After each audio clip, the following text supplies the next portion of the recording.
See on Eesti. Läänest itta on Eesti ulatus 350 kilomeetrit, põhjast lõunasse 240 kilomeetrit. Eesti on vabariik Balti. Tegu on mereäärse vabariigiga, siis on siin maalapil ajast peale põlluharimine, tegeldud ka kalapüügiga.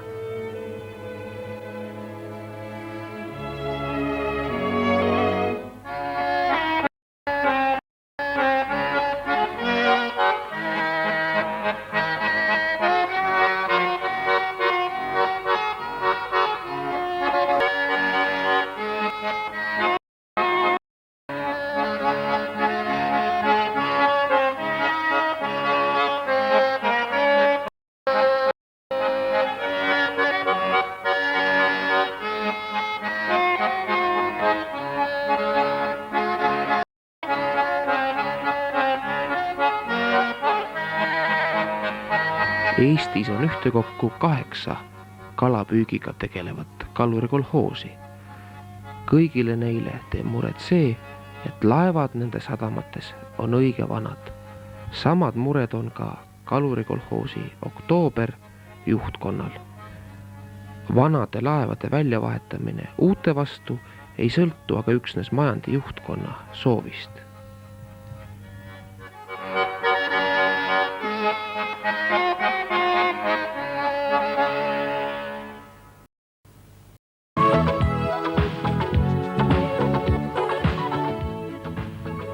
Kolhoos püüab põhiliselt kilu, turska ja räime.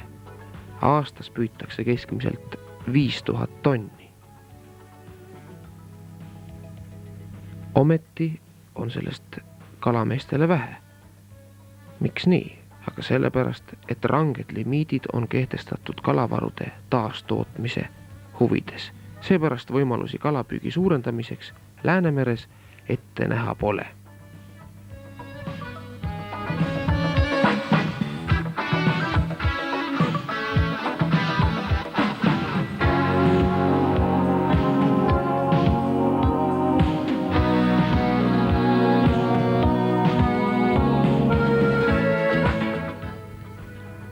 Suurem osa kalast töödeldakse konservideks.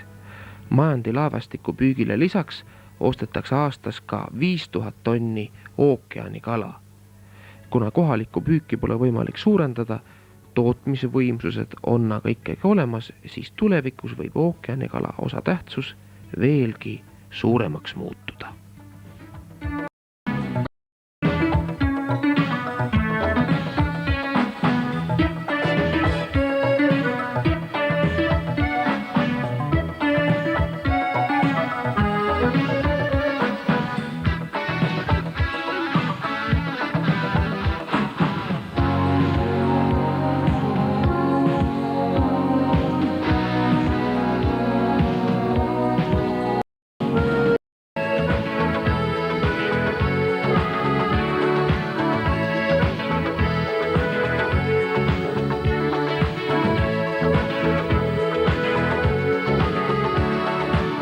Aastas tuleb siit 18 miljonit tingdoosi mitmesuguseid konserve. Konservitoodangut võiks veelgi suurendada, kuid juba mõnda aega takistab seda plekkkarpide nappus. Võimalik, et juba lähitulevikus tuleb majandada karpe ise tootma.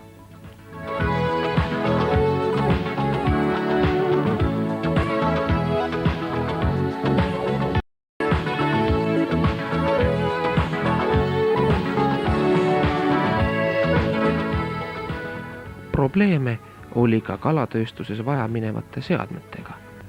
Kuna kodumaastus seadmeid ei tooda, siis otsustati õigeid seadmeid hakata ise valmistama. Ja nüüd on asi sealmaal, et neid seadmeid tellivad kalurikolhoosi Oktoober mitmed Nõukogude Liidu kõige erinevamates paikades asuvad kalatööstused. Nii et nutikad mehed, need Oktoobri mehed.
kalurikolhoos Oktoober on tähelepanuväärne ka selle poolest, et mitte kõik konservid sellest majandist ei leia pakkimist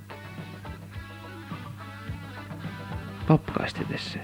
Majandil on olemas oma spetsiaalne seadeldis konservide kilesse pakkimiseks ja seda on käinud uudistamas mitmed kalurikolhoosid kogu liidust, rääkimata muidugi ka meie vabariigi teistest kalurikolhoosidest.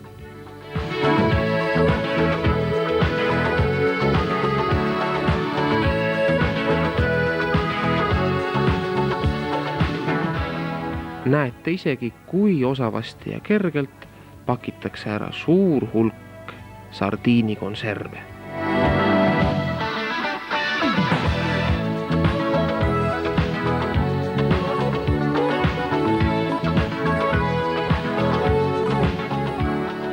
Nüüd aga maitsev valik kalurikolhoosi Oktoober toodangust.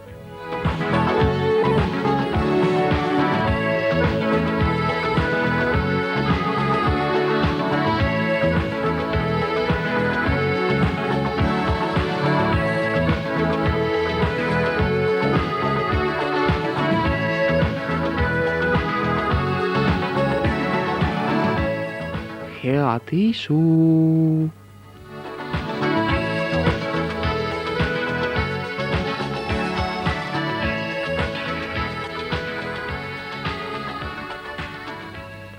Nii et jääb soovida ainult rutakat poodi minemist ja head isu.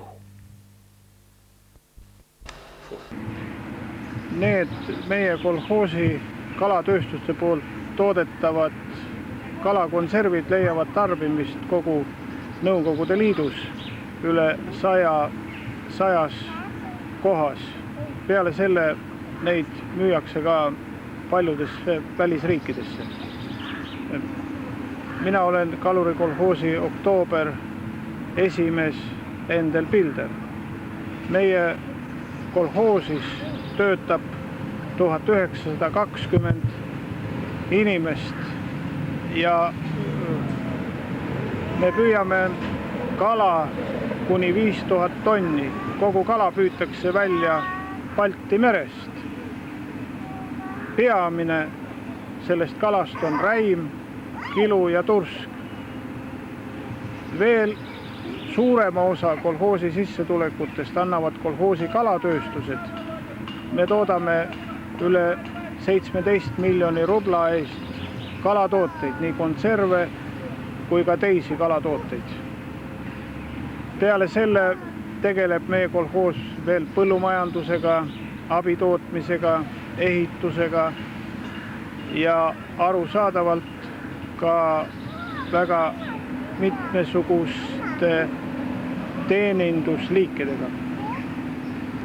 Kurtna põllumajandusliku osakonnaga teeme me ühistööd alates 1982. aastast ja see aeg on näidanud kõigepealt seda, et Kurtna põllutöömehed on oma tubli tööga küllaltki palju juba saavutanud.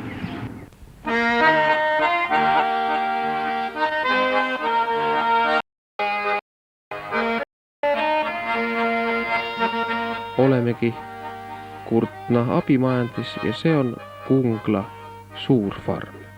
Olgu öeldud veel seda, et kalurikolhoosis Oktoober tegeleb põllumajandusega üle 250 inimese. Muide, paralleelselt uue veisefarmi ehitamisega Kunglas on siin paika pandud ka bioloogiline puhastusseade. Majandi juhtkonna arvates õigustavad keskkonnakaitseks tehtavad kulutused end igat. Normaalseks elutegevuseks vajalike tingimuste säilitamine on tunduvalt tähtsam kui majandusliku kasu saamine.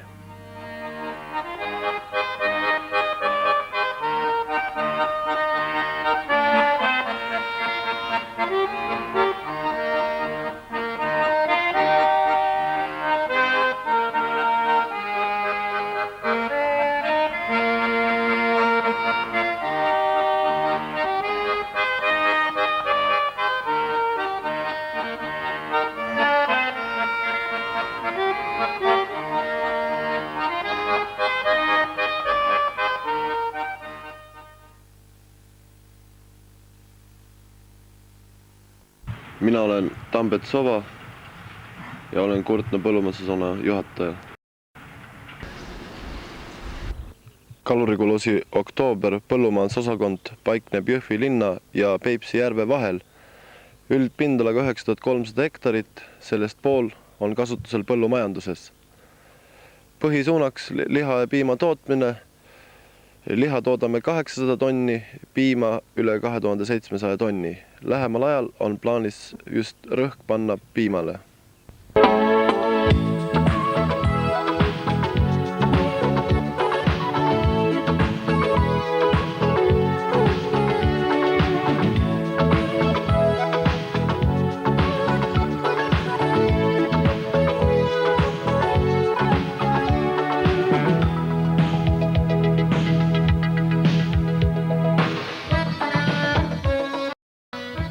Kurtnas toodetud liha pannakse konservidesse Toila väikeses lihakonservitsehis. Siit lähevad konservid nii Vabariiki kui ka üleliidulisele Lätile. Väike valik oktoobri lihakonserve.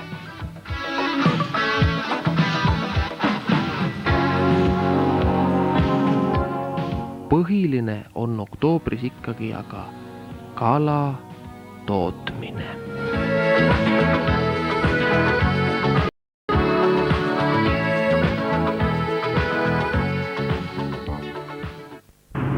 Меня зовут Артур Вильды, я по специальности техник-технолог.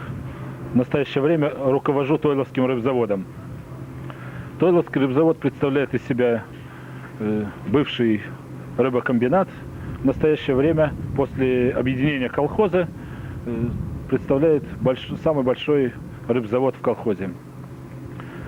И выпускает широкий ассортимент консервов, как шпроты в масле, сардину бланшированную в масле и другие. Но основными его такими показателями положительными является то, что при колхозной системе рыбзавод сумел уйти от таких ручных работ, как разделка рыбы и упаковка, применяя на разделке машины и на упаковке используя набивочные машины ИН-115.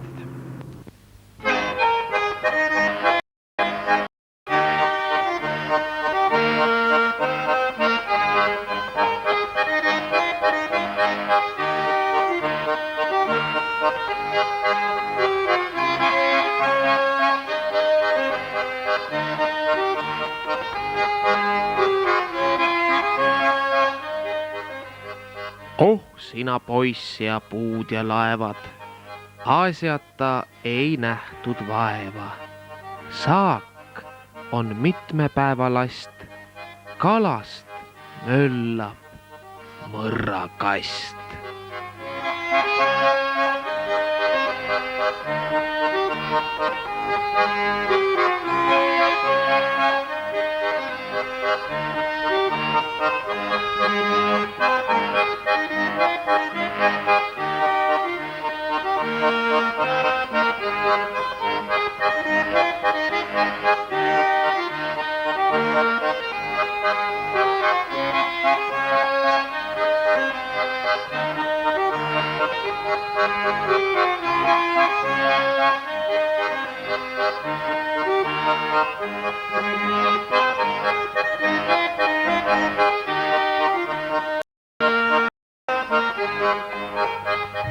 Narva-Jõesuu püüniste töökoda sai valmis 1986. aasta lõpus.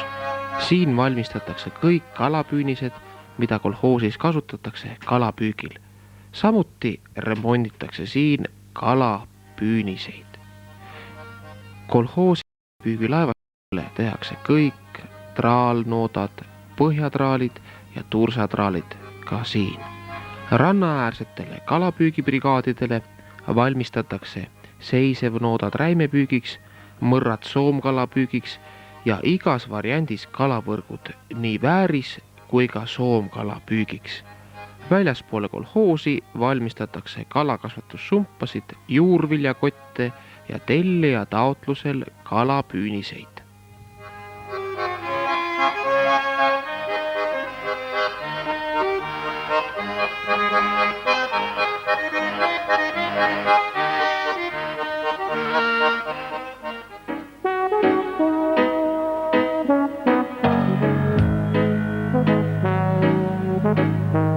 1984. aastal majandis elektroonikatsehh.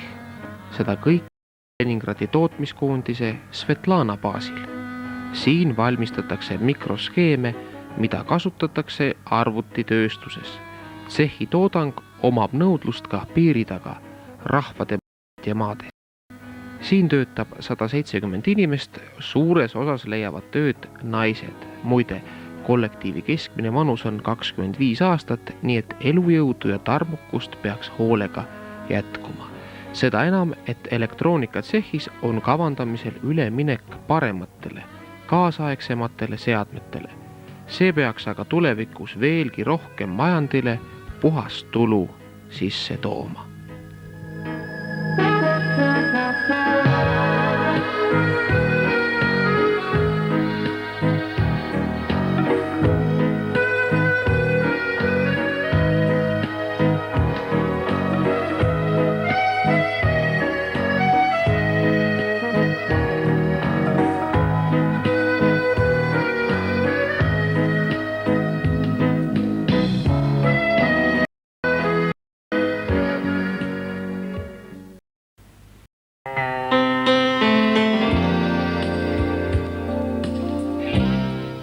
Nüüd majandi ehitusjärgedest. Tegu on päris ajalooliste kaadritega. Nii kaugel olid siis ehitamisjärjed juunis 88 Narva-Jõesuu uue külmhoone juures.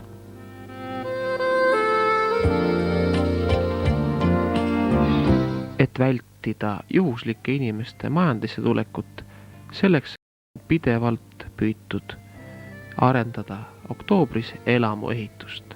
Need majad on kerkinud Toilasse.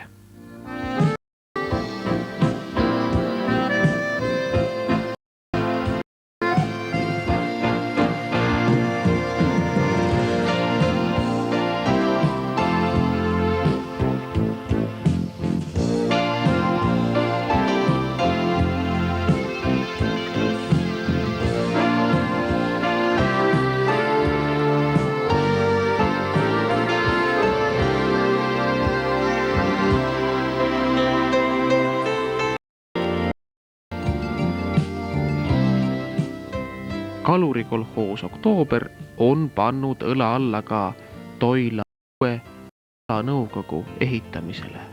Siia kerkibki Toila uus külanõukogu.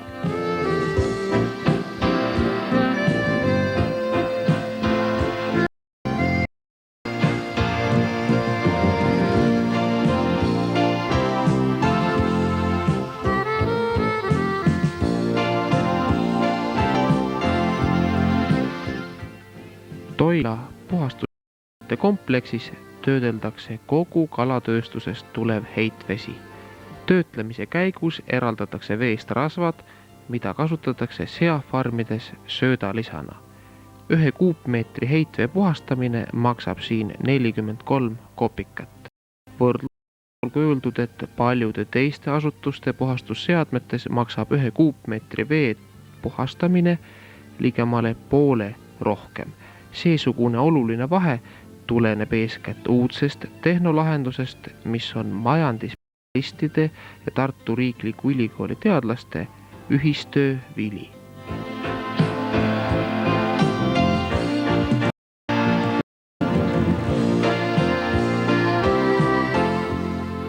Kalurikolhoosi Oktoober keskus Toila. Asendkeskuseks on igati soodne. Paikneb ju Toila suurel pindalal laiali paisatud osakondade vahel. Ida poole jääb Narva-Jõesuu, läände Purt ja lõunasse Kurtna osakond.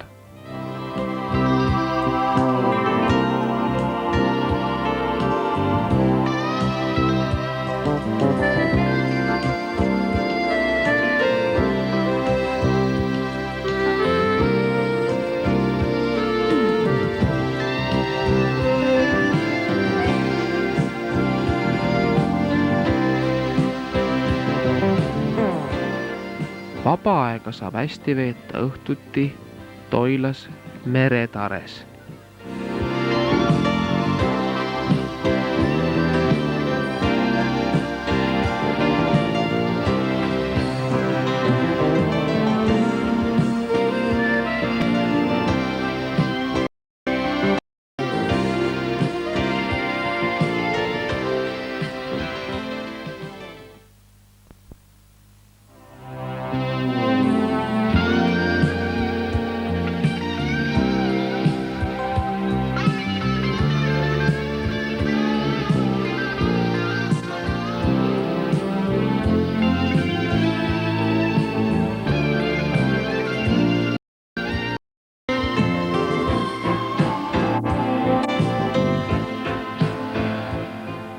Nii noortele kui vanadele on meelispaigaks ja kehatreenimispaigaks uus spordihoone.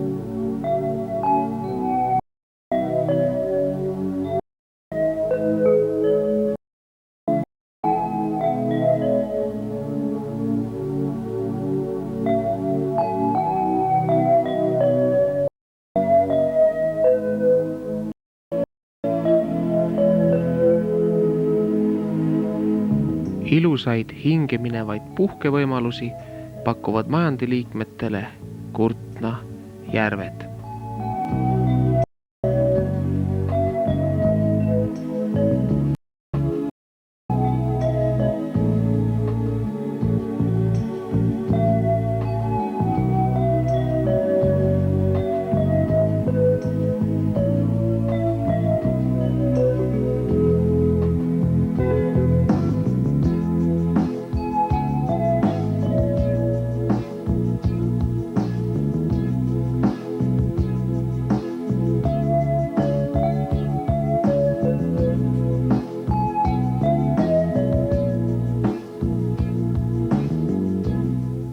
Populaarne on puhkekodu Niinsaares.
Oktoobris peetakse lugu ka neist, kes kunagi kolhoosi alustasid.